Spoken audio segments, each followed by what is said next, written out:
Hi everyone, my name is Narayani Basu, and the India International Center has very kindly asked me to speak with you all today about my great-grandfather VP Menon, about whom I published a biography earlier this year titled The Unsung Architect of Modern India.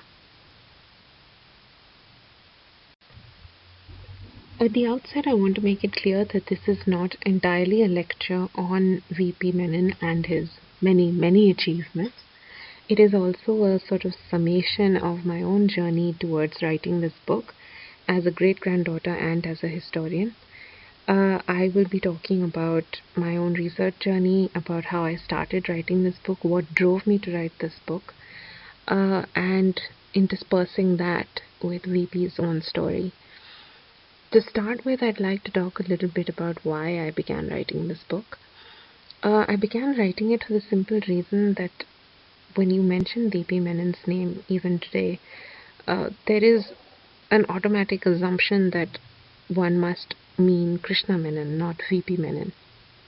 In fact, this was one of the greatest sources of my own personal frustration when I tried to explain this book to people I thought might be interested. There was always this sort of furrowed brow and this look of puzzlement and confusion. And I would be asked, "You mean Krishna Menon?" Or, "Oh, you mean India's defense minister?" And I would have to correct the person and launch into an explanation of who VP Menon actually was. Those who did know VP Menon, those who do know VP Menon, often refer to him as Sardar Patel's right-hand man. Actually speaking, he was so much more than that. And that is something that even I didn't know until I began researching this book. And one of the other reasons that I wrote this book was to bring VP Menon back out of the shadows of history and into the public light again. I feel that he is a man who contributed so much to the fabric of who we are today as a modern country, that his achievements should not be ignored and should not be allowed to lapse into obscurity. I only discovered as I began researching this book that VP Menon was inextricably bound with the process of transfer of power, not just with integration. And in fact, in popular imagination, he is remembered mostly for his contributions towards the integration of modern India, towards his being there and being present as Sardar Patel's right-hand man. In fact, VP Menon's contributions towards Indian independence date back to 1918. He was at the forefront of Indian constitutional reforms since the Montagu-Kempsford Report. He began his first interactions with the Indian princes as early as 1935 to 37. In fact, that's when he drafted the first prototype of the instrument of accession that he and Sardar Patel would use in their endeavors to integrate India in 1947. So, these are just a couple of examples to show you the fact that he actually was present, on at the front seat of India's independence right from the very start. And that is one of the reasons that I began writing this book. This is a story that deserves to be heard by not just me, but by everyone who's interested in history today. Who was VP Menon is a very broad spectrum. I think it's best to start with who I thought VP Menon was. The short answer to that was that I never knew that he was my great-grandfather until I was in my early 20s. I was a history student at St. Stephen's, and we were studying modern Indian history, and I was reading a lot of historical textbooks, a lot of historical non-fiction, much of which had to do with the transfer of power and the end of the Raj in India. And in every book that I read on the transfer of power, there was always a mention of, what writers would describe as a brilliant civil servant, capable intellectual reforms commissioner, Sardar Patel's right-hand man. And it was always VP Menon, and he would be making inevitably a cameo appearance. And he would sort of, be there one minute and gone the next. Uh, and so I happened to mention him during one of my conversations about this with my mom. And that was when she told me, she said, well, he was your great-grandfather. Now, we're not a family who is given to talking about, illustrious ancestors as such. So, basically speaking, growing up, there were never any conversations around VP Menon. There was only a discussion about him when I expressed a curiosity about a man that I saw flitting in and out of the pages of the books that I was reading. Um, and then there was discussion. There was never a discussion prior to this.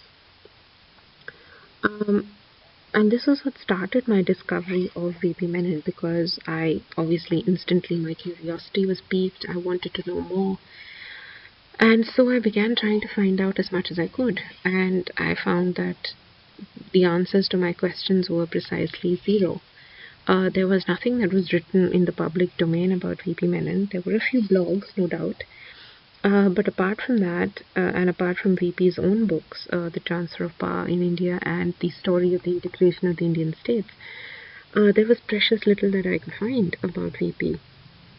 Who was he, for instance? Where had he come from?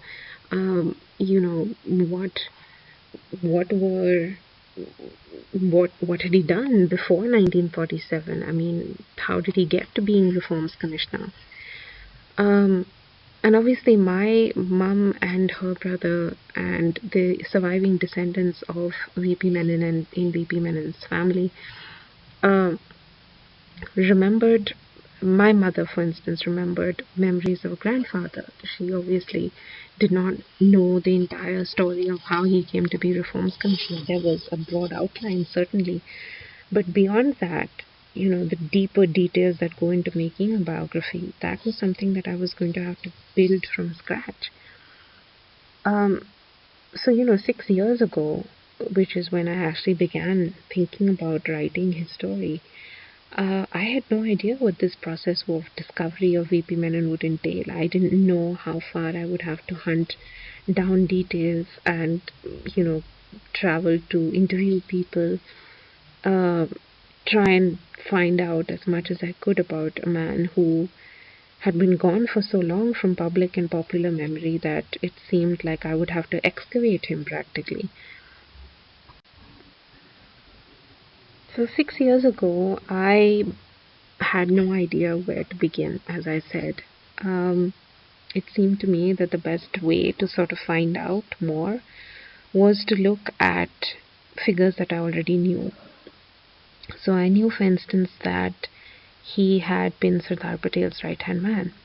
I knew also that he had worked very closely in the 1940s with somebody called Harry Hudson. And Harry Hudson was India's Reforms Commissioner for a very brief period of time. He came to India in 1941, he departed in 1943. And it was subsequent to his departure that VP became Reforms Commissioner. And Harry Hudson himself had written a magnum opus called The Great Divide. And I was researching it when I discovered that SOAS housed Harry Hudson's personal papers. He had bequeathed them to SOAS upon his death, the copyrights of which are still with his estate, of course. So, on a hunch, I tracked down his personal papers, and SOAS had an online catalog of what those papers contained. And I discovered that the papers contained taped interviews of not just every important figure in India's transfer of power movement, but also VP Menon. I got hold of Harry Hudson's book, The Great Divide. I found that he had mentioned that he had stayed with VP Menon during VP's last days in 1965, and VP had generously given much of his time over the course of many months to Harry Hudson in hours and hours of taped interviews. All of those interviews were and are still in SOAS's archives.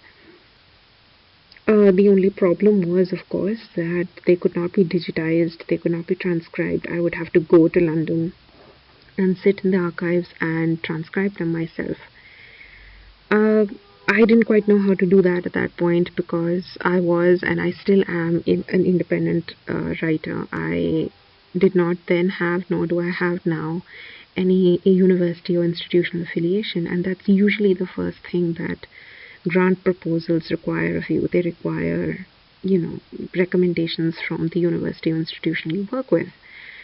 I was getting very desperate because to me, here was a source that, as far as I knew, had never been cited in any of the books that I had read. And it was the first time, if I could get an opportunity to go to London, it would be the first time that I would actually be listening to my great-grandfather's voice. I came across the Charles Wallace Fellowship purely by fluke. They're offered by the British Council and the UK government, and they give you a fairly generous stipend, which would enable me to stay in London for a couple of months and follow up on this really exciting new lead.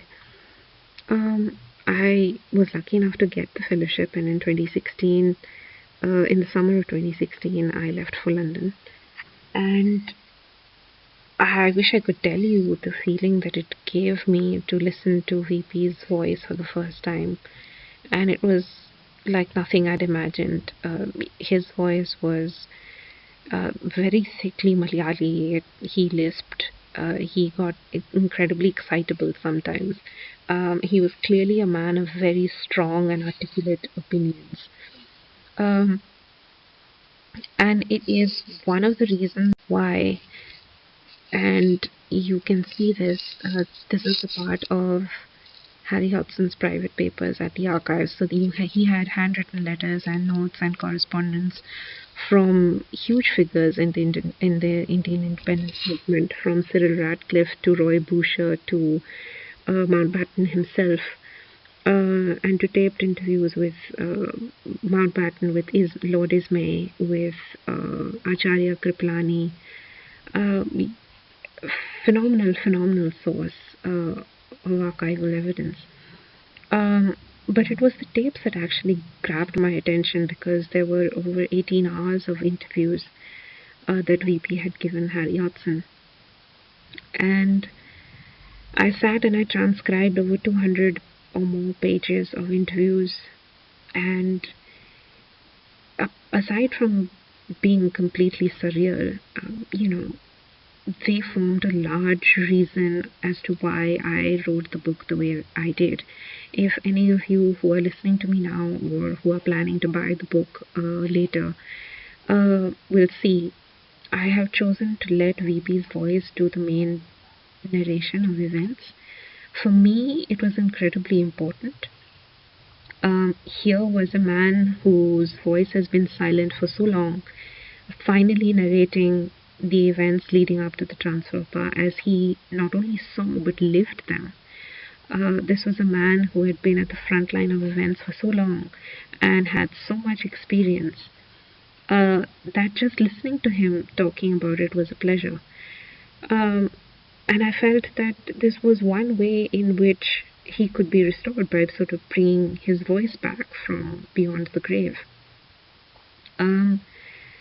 So that is the main method of narration that I chose to follow in the book. It was a decision that I reached while I was listening to these tapes.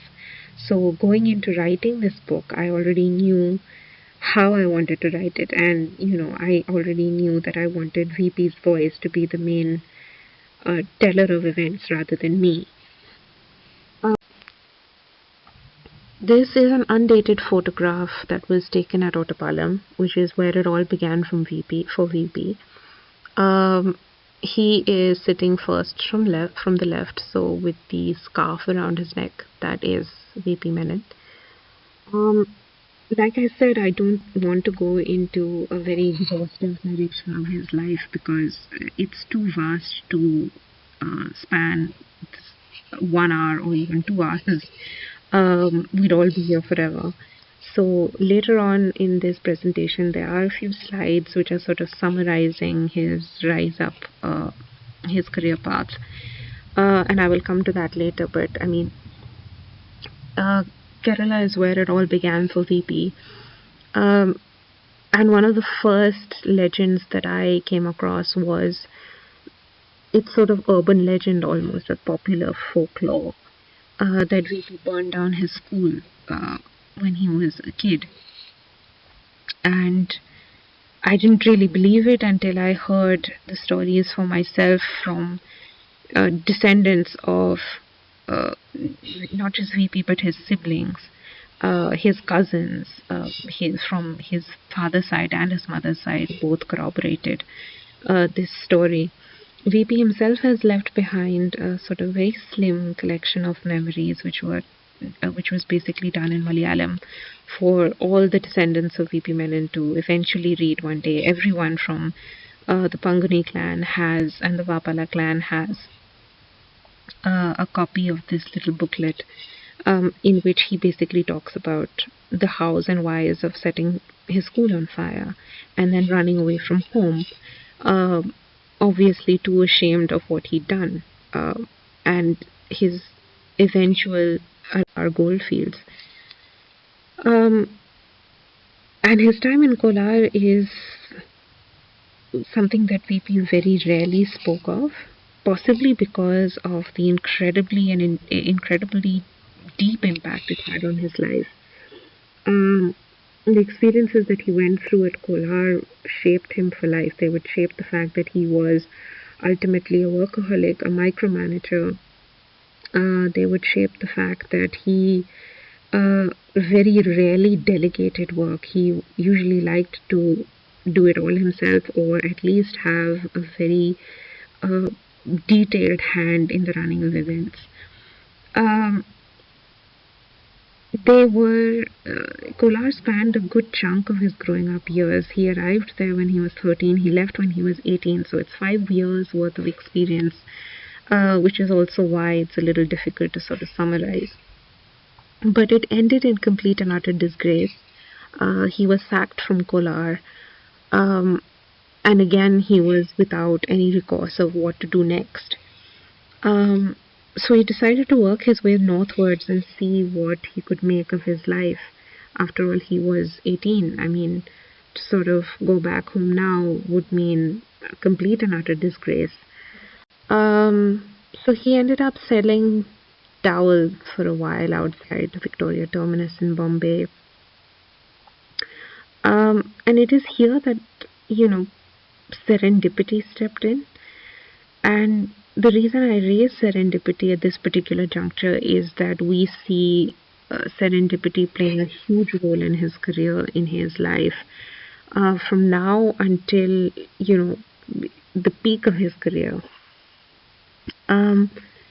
Serendipity combined with a very natural desire to make something of himself, with ambition, with pride, and with what many people consider to be his greatest untold gift, an eidetic memory. He had a photographic memory, so basically speaking, if he read a page of a book, he could recite that page to you word for word, 2 days later or even a week later. And he had an incredible thirst for knowledge. So all of these combined into one formed what I like to see as this sort of impetus in his life. They were the factors that drove him forward. They were the catalysts that pushed him to go where he did. So serendipity stepped in for him in Bombay when an English gentleman, came upon him and was struck by his knowledge of English and gave him a letter of recommendation to take to Delhi. The name of this gentleman is lost to history, but he was somebody from the Home Department. And he said, look, give the officials in New Delhi my recommendation and tell them that I sent you. In itself, this isn't strange, because if you were hired as a typist or a daftri in those days, you basically were hired on recommendation. All you needed was a good working knowledge of English or Hindi or Urdu, and you would be hired, and obviously typing.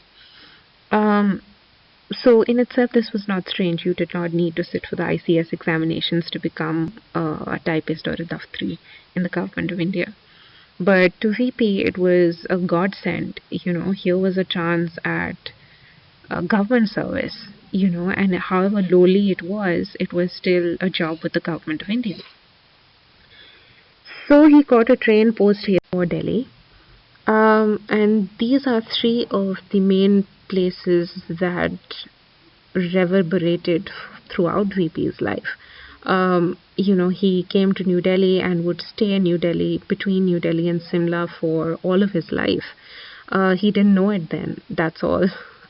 But essentially, New Delhi and Simla were the two locus points of his professional life. In the latter years of his career, of course, he lived largely in New Delhi, because events were moving far too fast for him to take a break and go up to Simla. But in the early years of his career, he would be sort of vacillating between New Delhi and Simla along with the rest of the Raj.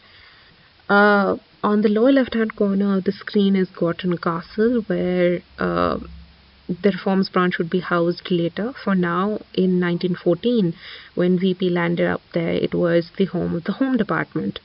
It was only much later that you had a reforms branch being set up, and that reforms branch would continue to function out of Gorton Castle until eventually it was closed down.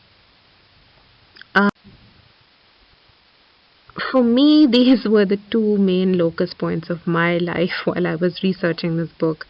I spent 6 years of my life researching documents at the National Archives of India and at the Nehru Memorial Museum and Library. So the National Archives of India are basically home to documents spanning all the government departments ever created since the point of their inception until they were closed down.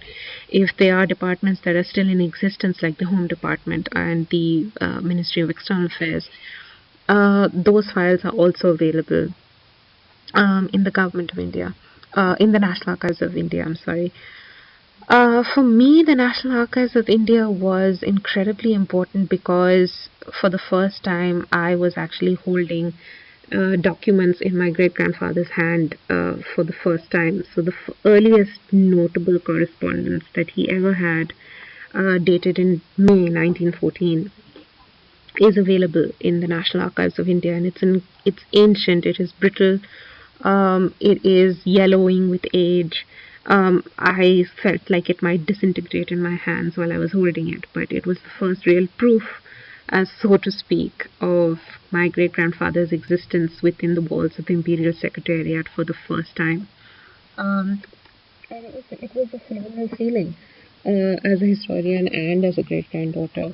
And that's a dichotomy that's persisted throughout writing this book. On the one hand, I was thrilled as a historian at the story I was getting, and on the other hand, I was thrilled as a great-granddaughter to sort of see the story building up and see my great-grandfather taking life in front of me almost. The second is obviously Nehru Memorial Museum and Library. It is home to VP Menon's professional papers. The personal papers, of course, remained with the family, but after he died, the family donated his professional papers to Teen Murthy. So they are there, along with obviously a huge newspaper collection. And in the manuscripts division of the library, the personal papers of everyone VP had ever interacted with. So you had the Jawaharlal Nehru papers, you have the Gopalaswamy Iyengar papers, you have private papers of important journalists and other minor political figures with whom VP was in contact. So both these institutions provided an incredibly rich resource for me while I was researching the story. And the archivists were, as always, immensely helpful. And I became a sort of permanent fixture at these two institutions over the last 6 years. I researched in Kerala for about 2 months in 2018, but across 2017 to 2019, I was traveling extensively back and forth from New Delhi to Kerala because VP's siblings' children and their descendants are based still in Kerala. So a lot of them are scattered across Kerala from Kochi onwards. And my initial visit was to sort of meet them, introduce them to the subject that I would be writing a biography about VP, and sort of get the memory ball rolling, so to speak. I also wanted to sort of travel throughout Kerala. I have lived in New Delhi all my life, and I've visited Kerala for holidays, but this is different. I wanted to sort of put myself in VP's shoes, as it were. So I traveled across Kerala. I conducted interviews with the family's descendants. Um, some of them have migrated to America and to London, so there were email interviews as well and telephonic interviews as well. This part of my research was incredibly arduous because, when memories have to be jogged and memories have to be resurrected, it's usually a whole different ball game because you get information that you weren't expecting. Um, and largely I was interested in what VP was like as a child, what he was like outside the official avatar. I was interested in his personal life as well. And this is something that I've often talked about, why I've presented all the warts of VP's personal life. And that goes back to something that uh, I, I said at the beginning, and I continue saying. A real biography is not real unless you talk about everything that an individual is comprised of, his flaws as well as his virtues, as well as his shortcomings. Um, there was no one who remembered or wanted to remember VP's first wife, who is my real great grandmother. Um, it's almost as though she was expunged from historical record and memory. There is no there is no photograph that survives. There is no remembrance of her beyond her first name. That is one of the greatest mysteries of VP's personal life, and it's been treated as such by me as well in my book. Um, and it's the resulting reverberations of the breakdown of his first marriage, the generational sort of discord that it caused, um, the parental and filial discord that it caused as well. Those are all issues that I also touched upon in my book, again, because I felt that it was important to look behind the scenes of not just transfer of power, but of the subject of my biography itself. And for me, therefore, going back to my roots, as it were, was an important part of that process. The climbing years encompass VP's career trajectory from 1918 to 1937. And a lot was happening in VP's life at this point. It all started with Edwin Montagu's arrival in India in his capacity as Secretary of State for India. And he would be undertaking a tour of the provinces and the states to find out what all political leaders and political stakeholders wanted and what they envisaged as India's political future.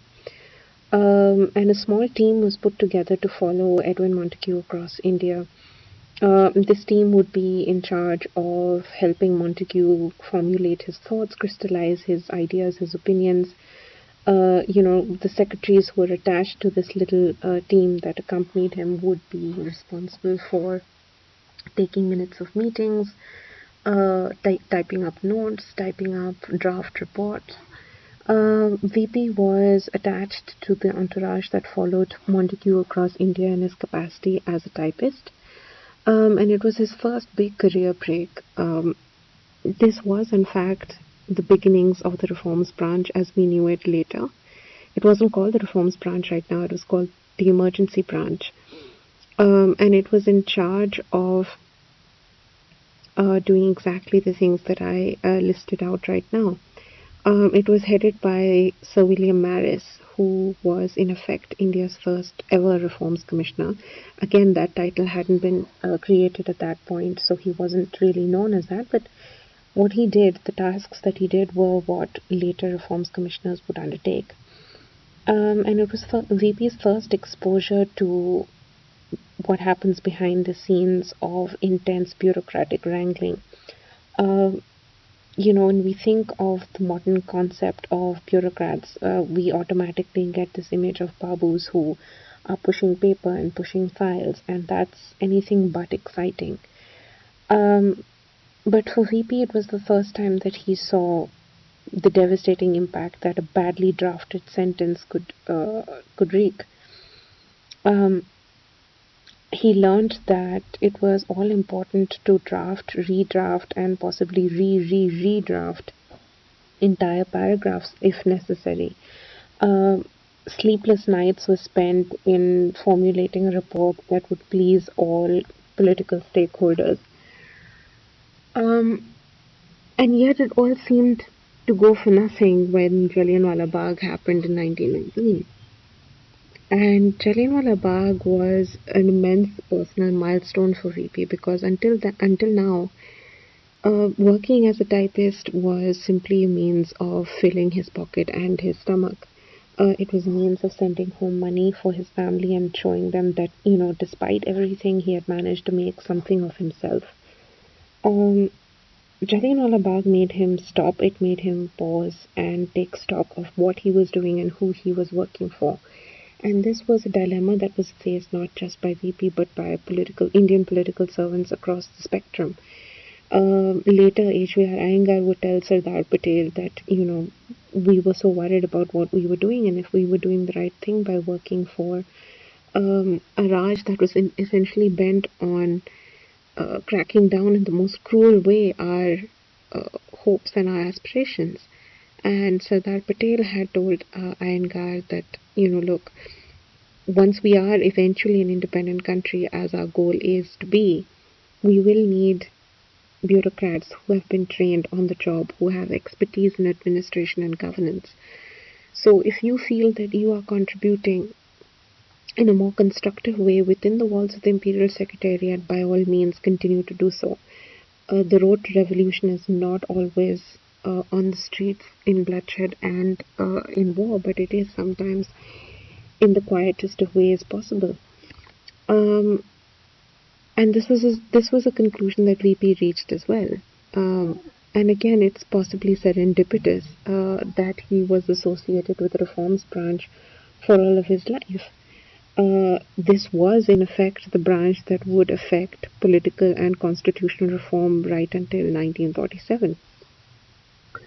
And it would only come into being much after Jallianwala Bagh, but eventually when it did come into being, once the Government of India Act of 1919 was passed, the reforms branch was again created and this time it was called the Reforms Branch, and it was created to basically shepherd the reforms of the Montagu-Chelmsford Report and the Government of India Act 1919 into implementation. And VP was drafted into the Reforms Branch because of his expertise and his training received during the drafting of the Montagu-Chelmsford Report, of which he had been the principal typist. And he would never really leave the reforms branch until the day he became Secretary of the Ministry of States. So this marked a huge step upwards for him. By the early 1920s, he was meeting important people across the political spectrum. 1925, for instance, he met Jinnah. And it was an extremely unlikely friendship because, VP was still a lowly typist and Jinnah was Jinnah. And but this was a different Jinnah. It was not the Jinnah that we associate with 1946 and 47, 48. This was a Jinnah who was quite warm, avuncular. He didn't mind taking somebody like VP under his wing. And the two of them became great friends. And it was a friendship that would last until 1930 when Jinnah again met VP on the boat going out to London, and the boat stopped over in Cairo, and Jinnah took VP around Cairo in his car and talked to him about politics and world politics, Egyptian politics, history, took him to lunch at the Ritz, and VP remembered that this was the first time that he'd ever eaten fresh dates. And it was a charming interlude in VP's life, which sort of marked an upward trajectory in his career. And he was aided in this by, again, serendipitously, his boss, who was at the time a man called Sir Hawthorne Lewis, who became a Reforms Commissioner in the late 1920s. And Hawthorne Lewis was an incredibly experienced and accomplished ICS man himself, but he had no qualms about allowing younger and Indian subordinates to speak out when they thought it possible for them to do so. And he was incredibly encouraging of opinions that were not his own. And he gave a lot of leeway to VP to develop his own thoughts and ideas about the Indian independence movement. And in fact, it was Lewis who urged VP to come with him to the Round Table Conference in London. And London was yet another milestone for VP. It opened VP's eyes. It was the first time that VP had ever traveled overseas, so it opened his eyes to a whole new way of life, to a whole new way of thinking. The suffragette movement was in full swing in London. VP hobnobbed with people that he'd only read about so far, including people like the Raja of Sarila, who would become a lifelong friend.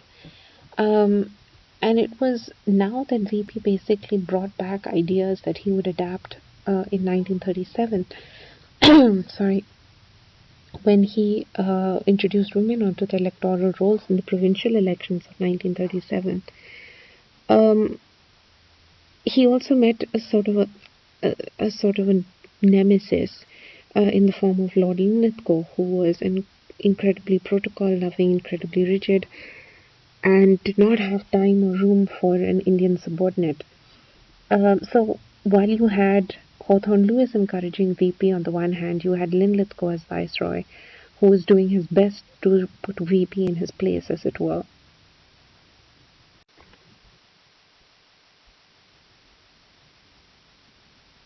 And this sort of segued into the next decade of VP's life, which was from 1937 to 47. And this was a time when I think this photograph that I have used here in this slide greatly summarizes VP's time in government service, because this was a time when his pen was barely lifted off paper. He had everything to do with every commission, every act, every committee that was formed to shepherd India towards independence and political reform. By 1939, war had broken out and India had been forced into the war by Lord Linlithgow. And in 41, another turning point for VP was the arrival of Harry Hudson, whose papers I referred to for this book.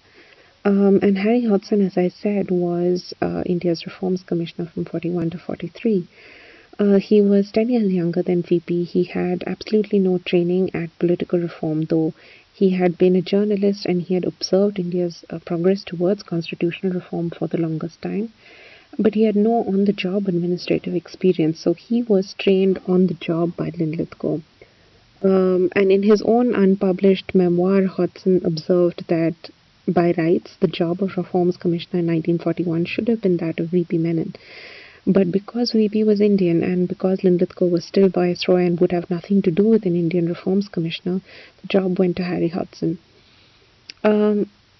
Hudson bowed to VP's greater experience and basically allowed VP to have his own way in the management of things while he was not in office and he was away being trained. VP was running the reforms office. And with Hudson's full knowledge, VP also submitted to Linlithgow one of the first plans for the transfer of power. And this was amazing because India was still at war. The writing as yet was not on the wall about when the Raj was intending to leave.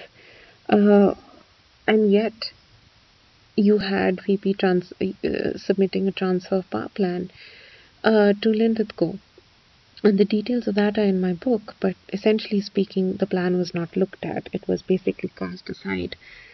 And one has to wonder what would have happened if that plan had been taken note of in 1941. 1942, 1945, 1946, they were all incredibly important years for India because of three separate commissions and conferences. In 1942, you had the Cripps Mission, 1945, the Simla Conference, and 1946, the Cabinet Mission. Harry Hudson and VP Menon were heavily involved with the Cripps Mission. This was the last mission that Hudson would be in charge of before Hudson finally left. He was never able to get along with Lithgow, and he made that amply clear.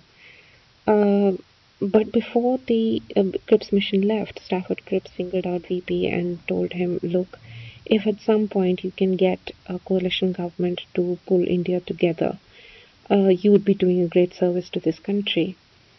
VP never forgot those words, but I mean, before anything could happen, Hudson had quit.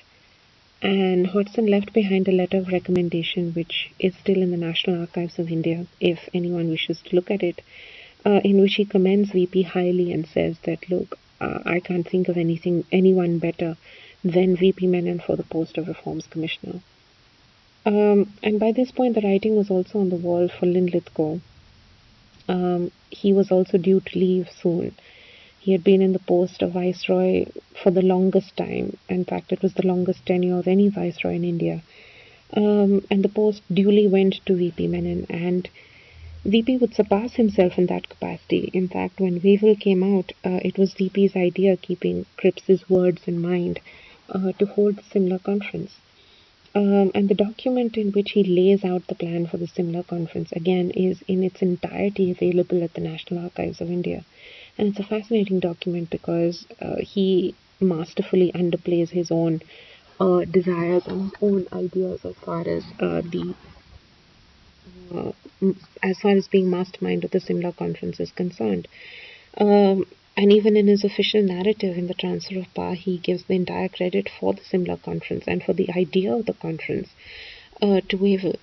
Actually, the idea of the conference was that of VP Menon.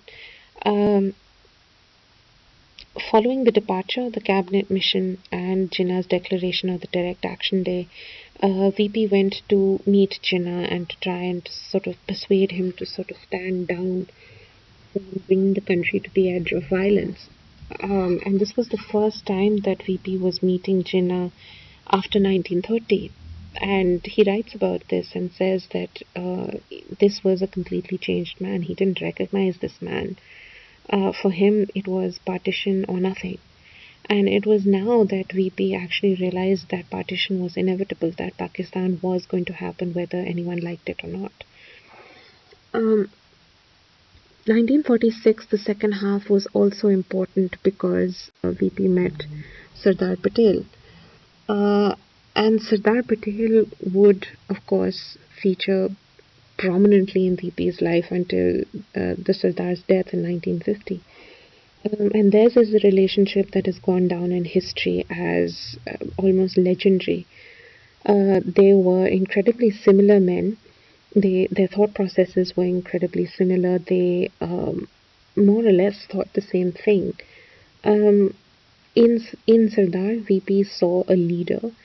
He saw someone who was incredibly cool-headed and pragmatic. And while he was reserved, VP was the more fiery of the two. But by 1946, Sardar had recognized that here was a man worth watching as far as VP was concerned. And certainly by the winter of 1946, VP Menon had become Sardar Patel's key aide. He was the man to whom Sardar would turn if the Sardar wanted any information as far as which way the political winds were blowing.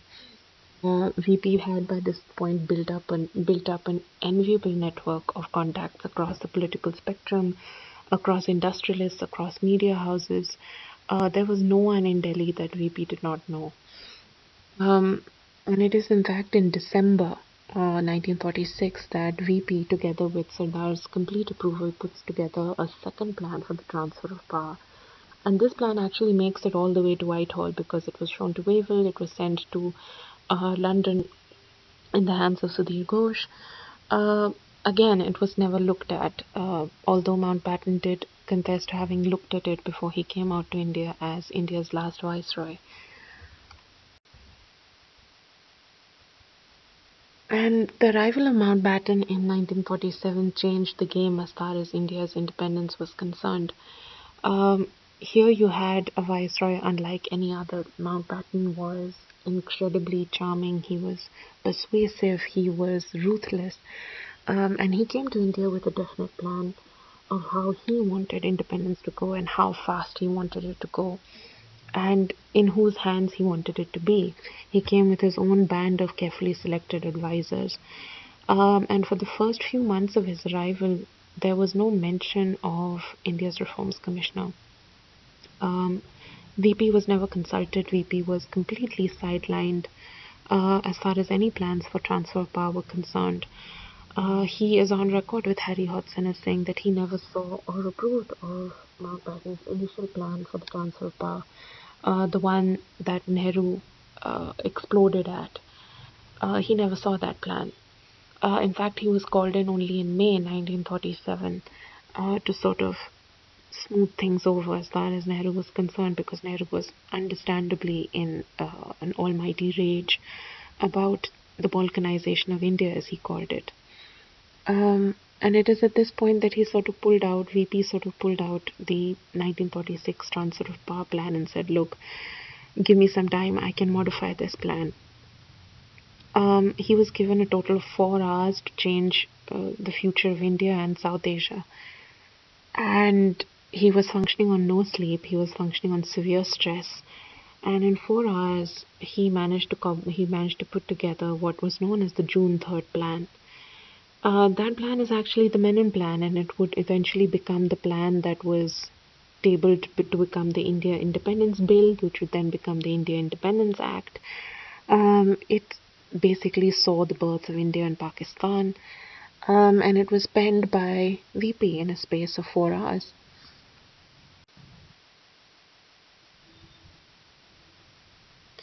The next phase of that was integration and accession. And I mentioned the two separately because, in my view, accession was very different from integration.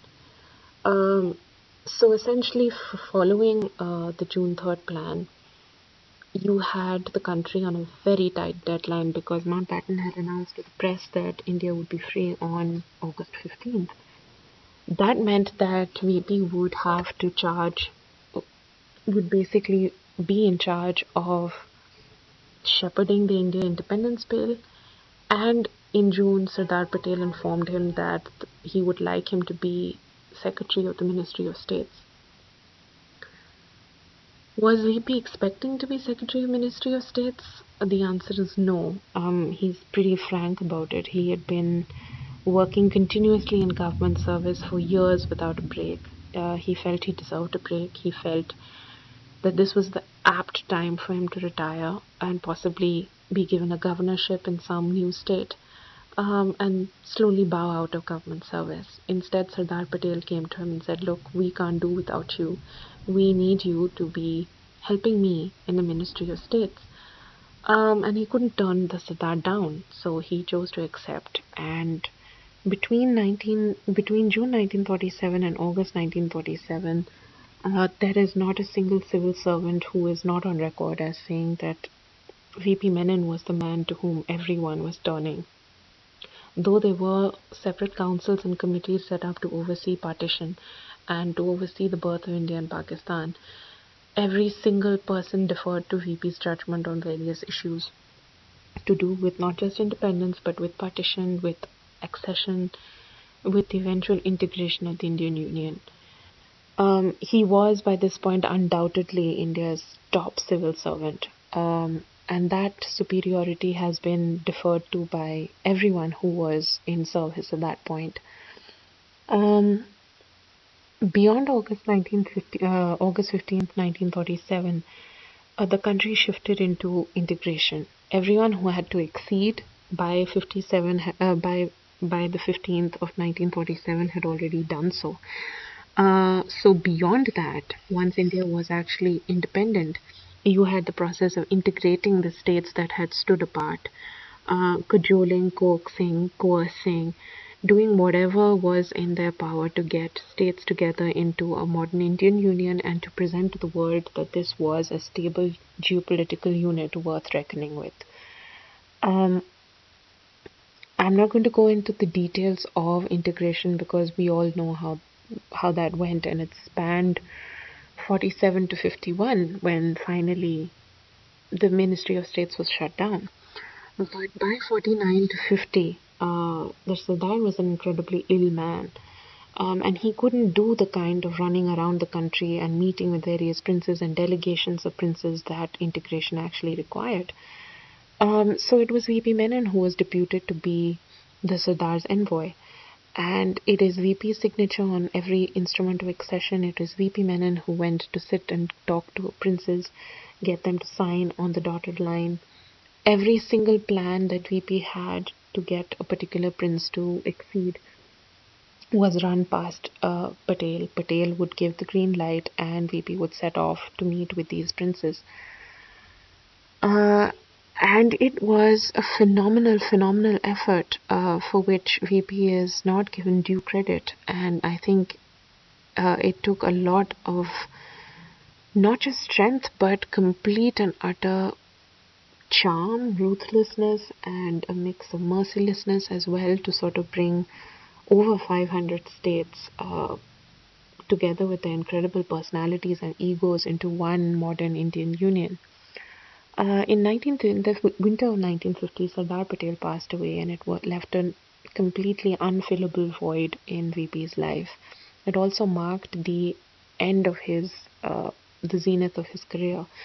It would be completely downhill from here on out. In 1951, the Ministry of States was closed, and he was given an ad hoc governorship in Odisha, which he would hold for 6 months. And essentially speaking, this marked, as I've called it, oblivion for him. These were years of complete and quiet obscurity, and he passed his time by writing the books that he had promised Sardar Patel that he would write. The Transfer of Power and the Story of the Integration of the Indian States are dedicated to Sardar Patel. He had promised the Sardar that he would write an official account of the narrative of transfer of power and integration, and he did that with a grant from the Rockefeller Foundation.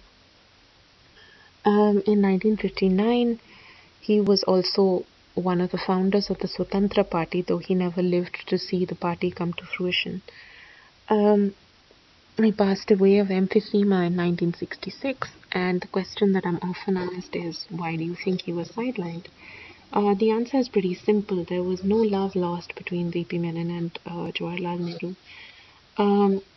And one sees this in politics throughout the ages, right? You see petty dynamics often eclipsing the rightful need to recognize rightful and true contributions to states. It's a tale that's as old as time. It's not anything that was unique to that particular time or those particular people. But yes, it was a fairly known concept that VP and Jawaharlal Nehru did not get along. And following the Sardar's death, Pandit Nehru saw no reason to prolong VP's service in government, which was, I think, a sad blow for India's political future. When he died in 1966, there were tributes from all across the world, from everyone who had ever served in the Raj and in the Indian government. This is one of Mountbatten's personally handwritten notes to VP before Mountbatten left India in 1948. And it says to VP Menon, one of the greatest statesmen India has produced, in appreciation of his great help to me in problems more difficult than confronted me in SEAC, which is the Southeast Asia Command, from Mountbatten of Burma.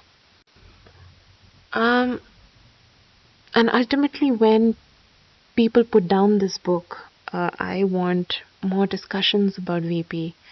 That's why I wrote this book. I wrote it also as a tribute to his incredible life and his incredible journey. But in essence, when people put down this book, when people look back on this book, I want them to remember VP Menon. I want them to restore VP in their minds as one of the architects of the modern Indian state. Um, we have often given a lot of very necessary and important credit to political figures and political giants. We have, and it's easy enough to do so, because when you think of revolution and when you think of independence, you don't necessarily think of paperwork. You don't necessarily think of shortage of personnel and bureaucrats. And yet it is they who are behind the scenes working tirelessly, often on sleepless nights, often running on caffeine. Um, it is they who bring a country towards power together with the political giants of the period. Um, so when I wrote this, this is why I wrote this, to sort of bring VP out from the shadows of history and to restore him to what I think is his rightful place in the sun. And I hope that as readers, you too will consider this to be his rightful place in the sun as an undoubted architect of the modern Indian state. So, thank you for taking the time to listen to this short talk, and I hope that it's been illuminating. I know that I've compressed a lot of his career highlights for reasons of space and time, but it is something that I hope you can mitigate by picking up a copy of the book. You can get it in any independent bookstore or on Amazon, and have a read. And I hope that his story within the pages of my book lives again for you once you read it. Thank you, and thank you very much to the IIC as well for letting me do this. It's been a pleasure. Thank you.